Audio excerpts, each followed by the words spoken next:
अन्नदाता। पग पग पर है संग तुम्हारे अन्नदाता। लहू किसानों का बन के पसीना सींचता है धरती का सीना।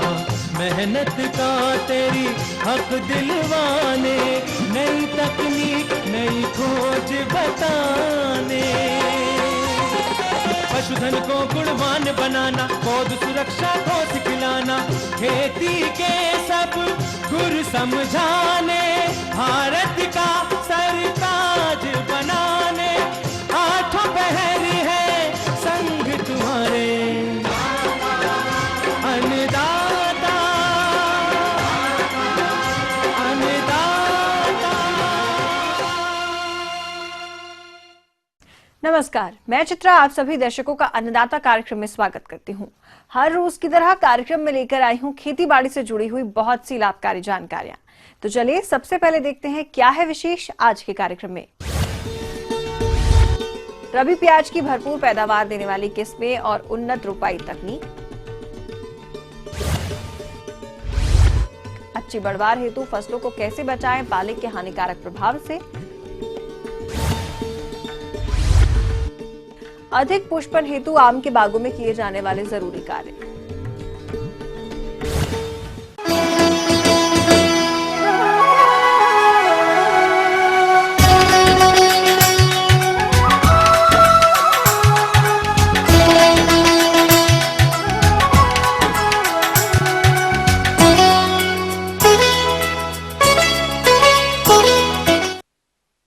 हमारे प्रदेश में प्याज की खेती खरीफ तथा रबी दोनों ही मौसम में की जाती है। वर्तमान समय रबी प्याज की खेती के लिए उपयुक्त चल रहा है।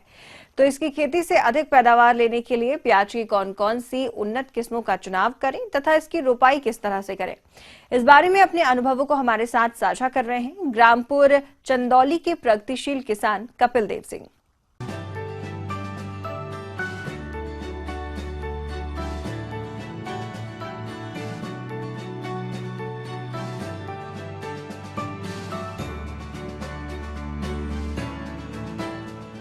मैं प्याज की वैज्ञानिक खेती करता हूं।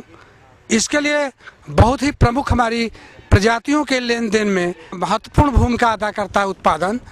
वह हमारी प्रजातियां प्राइवेट सेक्टर के नॉर्थ ईस्ट की सर प्रेमा और हमारा ALR और Agrifound dark red, Agrifound light red, sir ये प्रजातियां हमारी क्वालिटी और क्वांटिटी दोनों निर्भर करती है। इसके अलावा इसमें रोग और बीमारी कम लगती है और इसमें संडा फूटता नहीं। पहले सोलराइजेशन सौरीकरण कर लेते हैं। पॉलीथीन की काली थीप से गर्मी के दिनों में हम जो है पृथ्वी को सौरीकरण करने के बाद हम बीज शोधन कर देते हैं बाबास्टीन से 2 ग्राम प्रति किलो बीज। इसके बाद लाइन से लाइन और पौध से पौध 1-1 इंच पर बीज प्रत्यारोपित कर देते हैं। करीब 55 से 60 दिन पर यह हमारी पौध रोपण के लिए तैयार हो जाती है। खेत में पौध रोपाई से पूर्व पौध की जड़ों को बाविस्टिन दवा की 2 ग्राम मात्रा को 1 लीटर पानी के घोल में 15 से 20 मिनट डुबोकर रोपाई करें ताकि फसल को बैंगनी धब्बा रोग से बचाया जा सके। फिर हम ट्रांसप्लांट करते हैं तो पौध से पौध की दूरी 6 इंच और लाइन से लाइन की दूरी 9 से 10 इंच रखते हैं। वह इसलिए दूरी होती है कि हवा रोशनी प्रकाश मिलती है और जब गुड़ाई करते हैं तो हमारी मृदा में भुरभुरापन और हवा रोशनी प्रकाश होने से कंद एक दूसरे से स्पर्धा नहीं करती और सुडौल सुंदर और उत्पादकता उत्पादन बढ़ जाती है। और रोपण के समय हम वर्मिंग कंपोस्ट या नाडेक कंपोस्ट की खाद देते हैं। फिर भी प्याज और कंदवर्गीय फसल है, इसमें पोटास बहुत ज़रूरी है। फिलहाल हम DAP और पोटास और यूरिया का प्रयोग करते हैं या NPK 12-32-16 का। और हम जब रोपाई के 3 दिन के अंदर पर्याप्त नमी होने पर पेंडिमिथिलिन 3.3 ml प्रति लीटर अथवा 3.3 लीटर प्रति हेक्टेयर 500 से 600 लीटर पानी में मिला के स्प्रे करते हैं। तब हमारी रोपण के बाद कोई खरपतवार नहीं उगते। फिलहाल 3-4 गुड़ाई यदि हल्की हम कर देते हैं तो हमारी खेत की मिट्टी भुरभुरी हो जाती है और कंद बहुत अच्छे से होते हैं। किसान भाइयों, प्याज की फसल में 10 से 12 सिंचाई की आवश्यकता होती है। कंद बनते समय पानी की कमी नहीं होनी चाहिए। बहुत अधिक सिंचाई करने से बैंगनी धब्बा रोग लगने की संभावना होती है, जबकि अधिक समय तक खेत में सूखा रहने की स्थिति में कंद फटने की समस्या आ सकती है। इसीलिए सिंचाई आवश्यकता अनुसार करें। इसमें सर रोग बीमारी के नाम पर एक पर्पल लॉन्ग और एक ओनियन सूट और एक तरीके से इसमें मतलब एक झुलसा बीमारी आती है। तब सर हम लोग मैंकोजेब 75 WP 2 ग्राम और साथ में इसमें छोटे छोटे जैसिड या थ्रिप्स लगते हैं, ओनियन थ्रिप्स कहते हैं। इसके लिए हम लोग इमिडाक्लोपिड अथवा एडवायर नाम की एक दवा है जो 2 ग्राम 10 लीटर पानी में मिलाकर और मैंकोजेब 2 ग्राम प्रति लीटर पानी मिलाकर स्प्रे कर देते हैं। एक दूसरी स्थिति में यह प्रकोप भयावह होती है तो मेटालॉक्सिल नाम की दवा या रिडोमिल एमजेड नाम की दवा कोई कीटनाशक के साथ हम प्रयोग करते हैं तो हमारी फसल बिल्कुल सुरक्षित हो जाती है और हमको उत्पादन बढ़ जाती है और हमारी कीपिंग क्वालिटी और एक तरीके से गुणवत्ता और देखने में आकर्षक होती है। खुदाई से 15 दिन पहले हम सिंचाई बंद कर देते हैं और मैलिक हाइड्रोक्साइड का प्रयोग करने पर ये भंडारण में पौधे उगते नहीं या बीज जमते नहीं। ये थी कुछ उपयोगी जानकारियां। अब यहाँ पर लेते हैं एक छोटा सा ब्रेक, जल्द लौटेंगे। कार्यक्रम में आगे हैं और भी महत्वपूर्ण जानकारियां, आप बने रहिए हमारे साथ।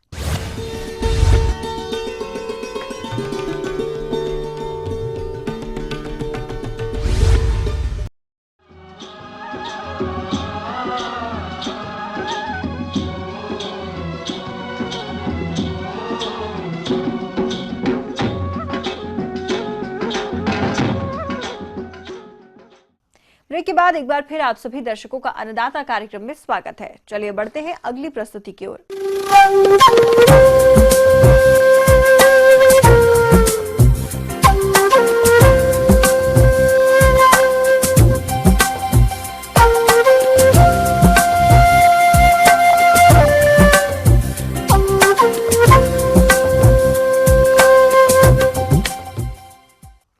किसान भाइयों, रबी फसलें इस समय बढ़वार की अवस्था पर हैं और वर्तमान में तापमान में हो रही गिरावट के कारण अधिक ठंड पड़ रही है तथा ऐसी अवस्था में कहीं कहीं पाला पड़ने की संभावना भी रहती है, जिसका रबी की फसलों पर बुरा प्रभाव होता है।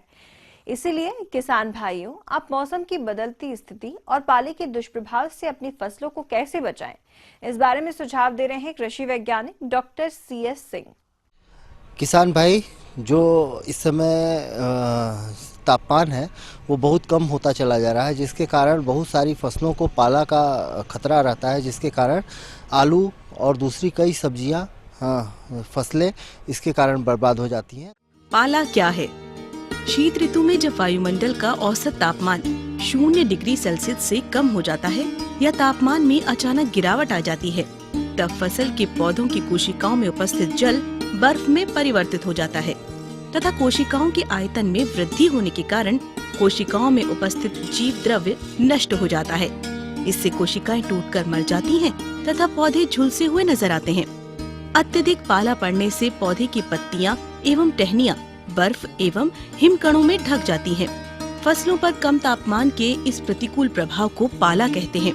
इसे पाला, डाह एवं तुषार आदि नामों से भी जाना जाता है। पाले के प्रति संवेदनशील फसलें जैसे आलू, टमाटर, सरसों, बैंगन, अलसी, मटर, धनिया, जीरा, शकरकंद तथा फलों में पपीता, आम पाले के प्रति अधिक संवेदनशील हैं। इसमें 80 से 90% तक नुकसान हो जाता है। पाले की तीव्रता अधिक होने पर गेहूं, जौ, गन्ना आदि फसलें भी अधिक चपेट में आ जाती हैं। पाले से बचाव के उपाय। यदि पाला पड़ने की संभावनाओं का मौसम विभाग द्वारा या फिर वायुमंडलीय परिवर्तनों द्वारा पूर्वानुमान लग जाए तो कुछ उपायों द्वारा फसलों को इसके कुप्रभाव से कुछ हद तक बचाया जा सकता है।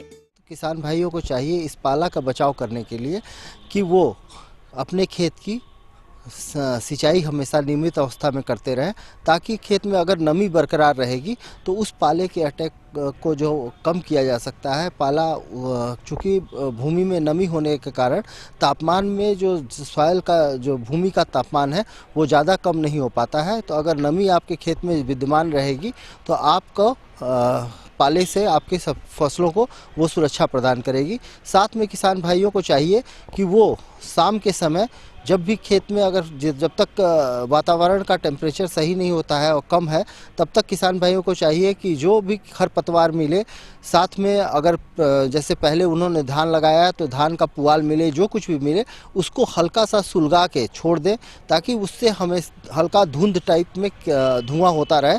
उससे किसान भाइयों को पाले से बचाव मिल सकता है, क्योंकि वो धुआं होने से उस पाले के अटैक को कम कर देगा और पाला उनकी फसलों से बचा रहेगा। साथ में किसान भाइयों को चाहिए, हमेशा हम लोग जोर देते हैं कि किसान भाइयों को अपने खेत में ऑर्गेनिक मैटर का प्रयोग ज़्यादा से ज़्यादा करना चाहिए।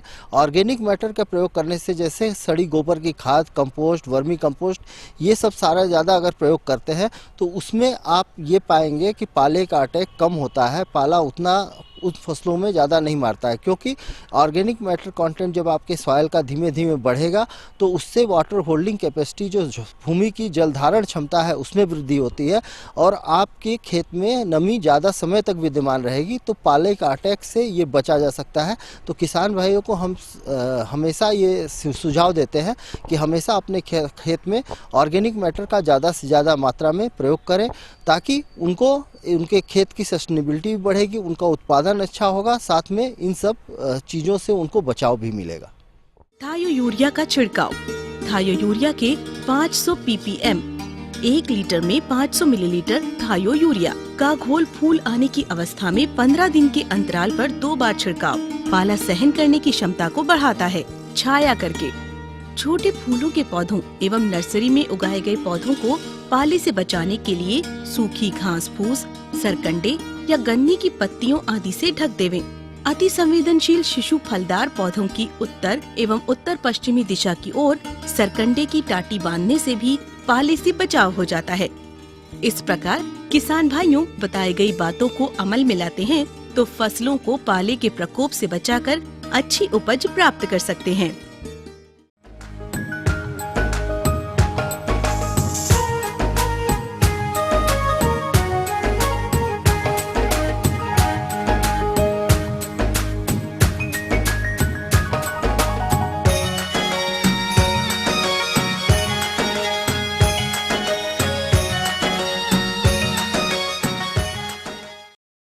सामान्य तौर पर यह देखा जाता है कि किसान आम के बागों के प्रबंधन पर तभी ध्यान देते हैं जब उनमें फलन की अवस्था आती है।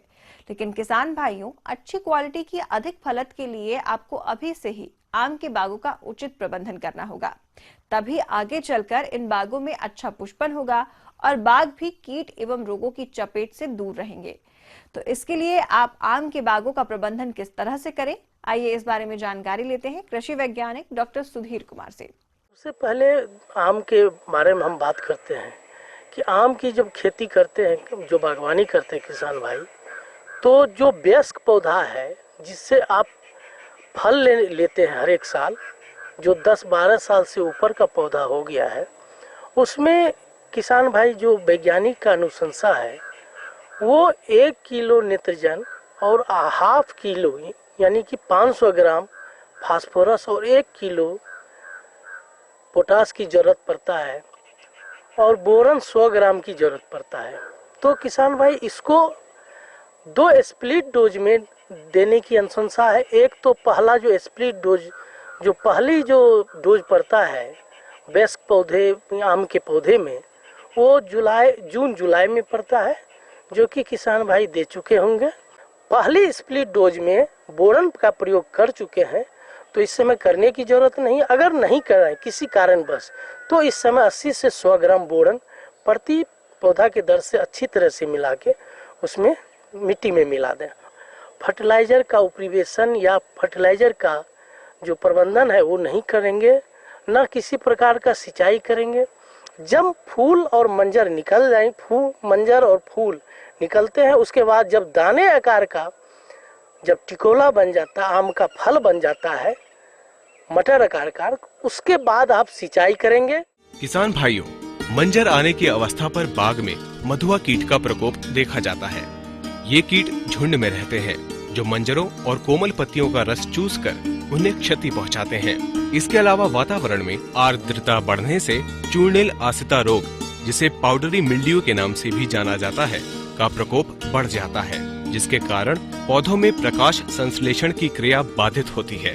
साथ ही मंजर और फल भी झड़ने लगते हैं। भाई जब आप आगे चलते हैं तो अभी भी आप ध्यान दें कि आप नवंबर दिसंबर छोड़ दें, देखे होंगे कि जब फल लगने लगता है तो उसमें मधुआ कीट देखे होंगे किसान भाई कि पौधे पर चढ़ते हैं और जो नई कली जो निकलता है या नए जो मंजर निकलने लगते हैं, उस समय मधुआ कीट उसके रस को चूसते हैं और सब मंजर जो गिर जाते हैं। तो इसके लिए किसान भाई आप देखें कि हर एक पौधे में अल्काथीन सीट जो होता है वो 1 फीट या 1 फीट से ऊपर जहाँ पर उसका तना राउंड अच्छी तरह से है, वहाँ पर अल्काथीन सीट 1 से 1.5 फीट चौड़ाई में अल्काथीन सीट चिपका देंगे या plastic sheet, simple plastic sheet भी चिपका देंगे किसान भाई।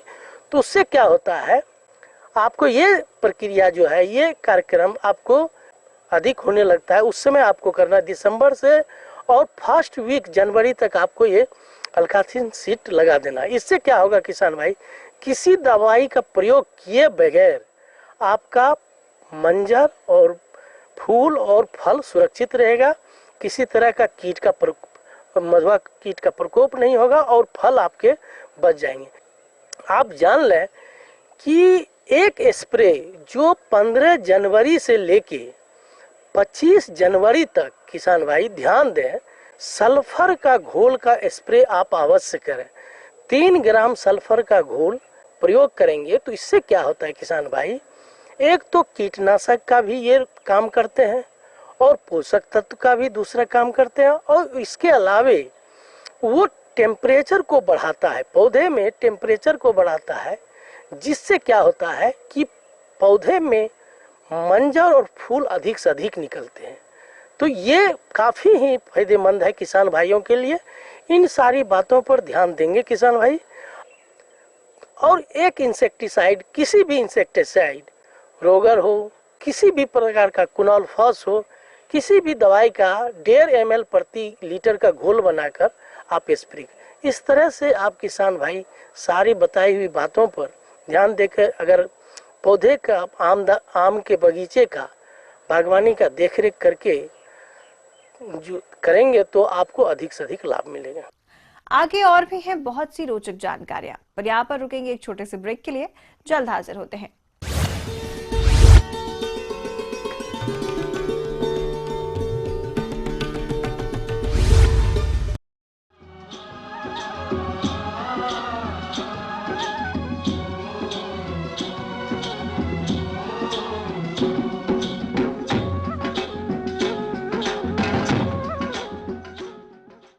ब्रेक के बाद आप सभी दर्शकों का स्वागत है। चलिए अब रुक करते हैं अगली कड़ी की ओर।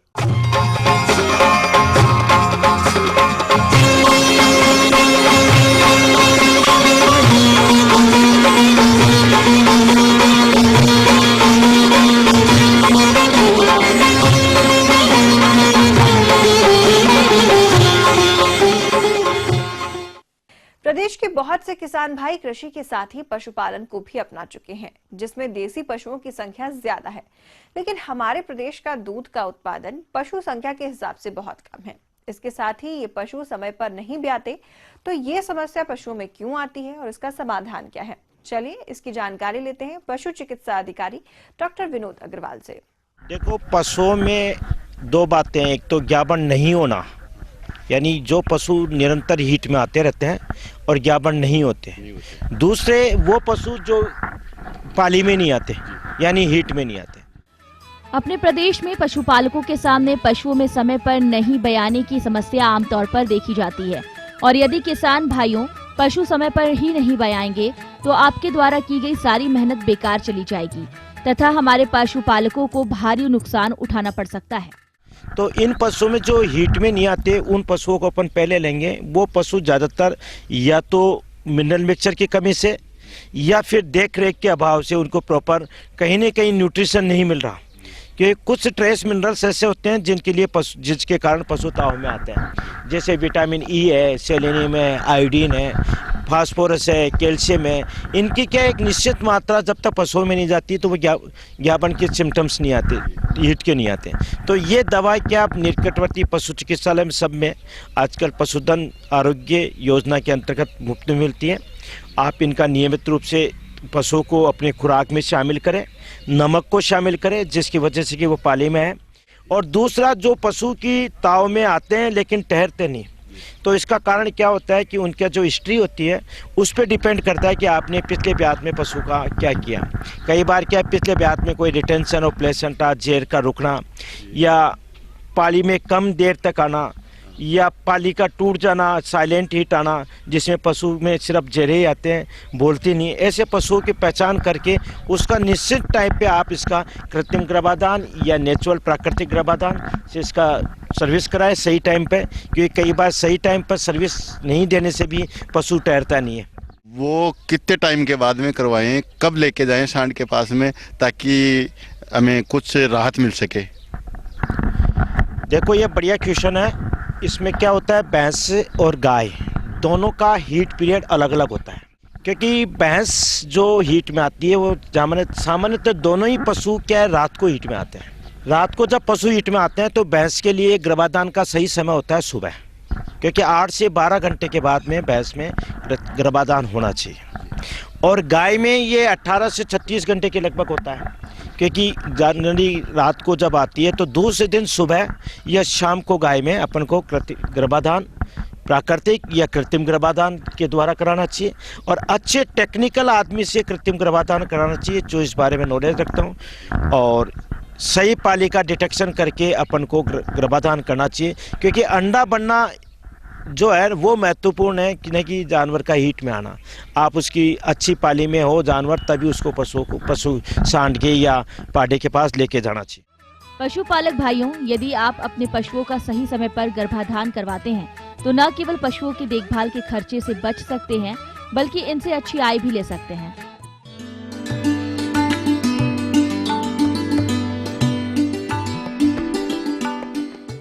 अन्नदाता हेल्पलाइन निशुल्क फोन संपर्क सेवा के माध्यम से आपके द्वारा पूछे गए प्रश्नों में से 1 या 2 महत्वपूर्ण प्रश्नों को हम अपने कार्यक्रम में शामिल करते हैं, और इसी के तहत आज का चयनित प्रश्न और उसका जवाब इस प्रकार है। अन्नदाता कार्यक्रम में आज जो प्रश्न हमने शामिल किया है उसे पूछा है नगलाराम फिरोजाबाद से श्याम सुंदर चौरसिया ने। यह अरहर की फसल में लगने वाले कीटों की रोकथाम पर जानकारी चाहते हैं। तो श्याम सुंदर जी, आपकी जानकारी के लिए देखिए कार्यक्रम का यह अंश।